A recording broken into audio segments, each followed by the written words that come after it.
తెలంగాణకు పెట్టుబడుల వరద కొనసాగుతోంది. 4 రోజులుగా దావోస్లో పర్యటిస్తున్న సీఎం రేవంత్ టీం ఇప్పటివరకు రాష్ట్రానికి రికార్డు స్థాయిలో 1,35,000 కోట్ల పెట్టుబడులు సాధించింది. గత ఏడాది పర్యటనలో 40,000 కోట్ల పెట్టుబడులు రాగా ఈ ఏడాది 1,00,000 కోట్లకు పైగా పెట్టుబడులు సాధించింది తెలంగాణ ప్రభుత్వం. ఇవాళ మరిన్ని సమావేశాల్లో సీఎం రేవంత్ టీం పాల్గొంటున్నారు. దీంతో పెట్టుబడుల విలువ మరింత పెరిగే అవకాశం ఉంది. దావోస్లో జరుగుతున్న వరల్డ్ ఎకనామిక్ ఫోరంలో వివిధ సంస్థల ప్రతినిధులతో సమావేశమైన సీఎం రేవంత్ టీం కీలక ఒప్పందాలు చేసుకుంది. రాష్ట్రంలో 45,500 కోట్ల పెట్టుబడికి సన్ పెట్రో కెమికల్స్ ముందుకొచ్చింది. నాగర్ కర్నూల్, మంచిర్యాల, ములుగు జిల్లాల్లో ఈ సంస్థ పంపుడు స్టోరేజ్ హైడ్రో పవర్ ప్రాజెక్టులను ఏర్పాటు చేయనుంది. దీని ద్వారా 7,000 మందికి ఉపాధి దక్కనుంది. ఇక అమెజాన్ సంస్థ కూడా భారీ ఎత్తున పెట్టుబడులకు ఓకే చెప్పింది. Amazon web services global public policy vice president Michael పుంకేతో సీఎం రేవంత్, మంత్రి శ్రీధర్ బాబు భేటీ అయ్యారు.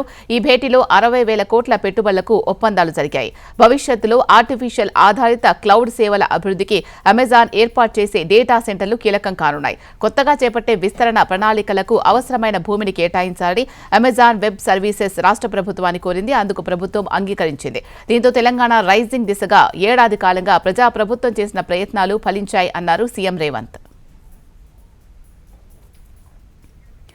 రాష్ట్రంలో మానవ రహిత ఏరియల్ సిస్టమ్స్ తయారీ యూనిట్ స్థాపించనున్నట్లు జేఎస్డబ్ల్యూ సంస్థ ప్రకటించింది.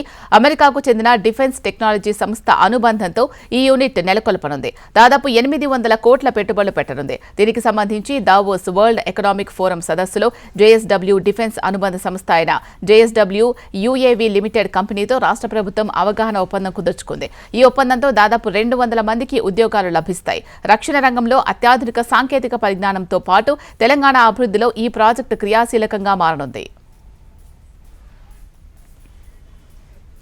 తెలంగాణలో అత్యాధునిక ఏఐ డేటా సెంటర్ క్లస్టర్ను నెలకొల్పేందుకు control S data centres limited company అవగాహన ఒప్పందం కుదుర్చుకుంది. ఈ మేరకు తెలంగాణ బృందంతో భేటీ అనంతరం సంతకం చేసింది. దావోస్లో జరుగుతున్న ప్రపంచ ఆర్థిక సదస్సులో తెలంగాణ ప్రభుత్వంతో ఈ ఒప్పందం కుదిరింది. ఆర్టిఫిషియల్ డేటా సెంటర్ క్లస్టర్ ఏర్పాటుకు ఈ కంపెనీ 10,000 కోట్లు పెట్టుబడి పెట్టేందుకు ముందుకొచ్చింది. ఓవరాల్గా 400 మెగావాట్ల సామర్థ్యంతో ఈ డేటా సెంటర్ రూపొందనుంది. ఈ ప్రాజెక్టు దాదాపు 3,600 మందికి ప్రత్యక్షంగా పరోక్షంగా ఉద్యోగాలు లభిస్తాయని తెలంగాణ ప్రతినిధులు అంచనా వేశారు. ఇక దావోస్ పర్యటనలో మేఘా ఇంజనీరింగ్ తో 3 కీలక ఒప్పందాలు చేసుకుంది తెలంగాణ ప్రభుత్వం. పంపుడు స్టోరేజ్ ఇంధన ఉత్పత్తిపై 11,000 కోట్లు, బ్యాటరీ ఎనర్జీ స్టోరేజ్ వ్యవస్థపై 3,000 కోట్లు, అనంతగిరిలో 1,000 కోట్లతో world class luxury wellness centre దానికి ఒప్పందాలు జరిగాయి. హైదరాబాద్కు చెందిన అంతరిక్ష సాంకేతిక రంగంలోని కంపెనీ స్కై రూట్తో దావోస్లో ముఖ్యమంత్రి రేవంత్ రెడ్డి, మంత్రి దుద్దిళ్ల శ్రీధర్ బాబు సమక్షంలో అవగాహన ఒప్పందంపై సంతకాలు చేశారు.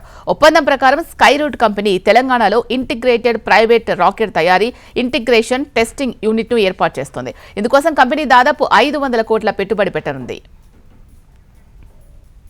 ఇక సీఎం రేవంత్ దావోస్ పర్యటనలో విప్రో కంపెనీ హైదరాబాద్లో తమ క్యాంపస్ను విస్తరించనున్నట్లు ప్రకటించింది. ఫైనాన్షియల్ డిస్టిక్లోని గోపన్నపల్లిలో కొత్తగా మరో ఐటీ సెంటర్ను ఏర్పాటు చేయనుంది. కొత్త ఐటీ సెంటర్ ద్వారా 5,000 మందికి ఉద్యోగ అవకాశాలు లభించనున్నాయి. ఎస్టీటీ మీడియా గ్లోబల్ డేటా సెంటర్తో రాష్ట్ర ప్రభుత్వం మరో 3,500 కోట్ల ఒప్పందం కుదుర్చుకుంది. యూనిలివర్ బాటిల్ క్యాప్ల తయారీ కంపెనీ, పామాయిల్ ఫ్యాక్టరీ, రిఫైనింగ్ యూనిట్ల ఏర్పాటుకు ఒప్పందాలు జరిగాయి. ప్రముఖ global technologies company HCL technologies limited సెంటర్ను హైదరాబాద్లో ఏర్పాటు చేయనుంది. Davos world economic forum Telangana పెవిలియన్లో ముఖ్యమంత్రి రేవంత్ రెడ్డి, ఐటీ శాఖ మంత్రి Duddilla Sridhar Babu, HCL tech CEO MD Vijay కుమార్తో జరిపిన చర్చలు ఫలించాయి. హైటెక్ సిటీలో 3 లక్షల చదరపు అడుగుల విస్తీర్ణంలో హెచ్సిఎల్ టెక్నాలజీస్ కొత్త క్యాంపస్ ఏర్పాటు కాబోతోంది. కొత్త సెంటర్ ఏర్పాటుతో 5,000 మంది ఐటీ నిపుణులకు ఉపాధి అవకాశాలు మెరుగుపడబోతున్నాయని అధికార యంత్రాంగం అంచనా వేస్తోంది. తెలంగాణ రైజింగ్ పేరిట దావోస్లో CM Revanth Reddy and team ఇన్వెస్టర్ల హంట్ కొనసాగుతోంది. ఇన్ఫోసిస్ సీఎఫ్ఓ జయేష్ సంగ్రాజ్ కాతో తెలంగాణ ఐటీ మంత్రి శ్రీధర్ బాబు భేటీ అయ్యారు. తెలంగాణలో ఇన్ఫోసిస్ కార్యకలాపాల విస్తరణకు ఈ సమావేశంలో ఒప్పందం కుదిరింది. ఈ సందర్భంగా దావోస్లో తెలంగాణ ప్రభుత్వం, ఇన్ఫోసిస్ ఎంఓయూ చేసుకున్నాయి. హైదరాబాద్లోని పోచారం ఐటీ క్యాంపస్ను విస్తరించనున్నారు.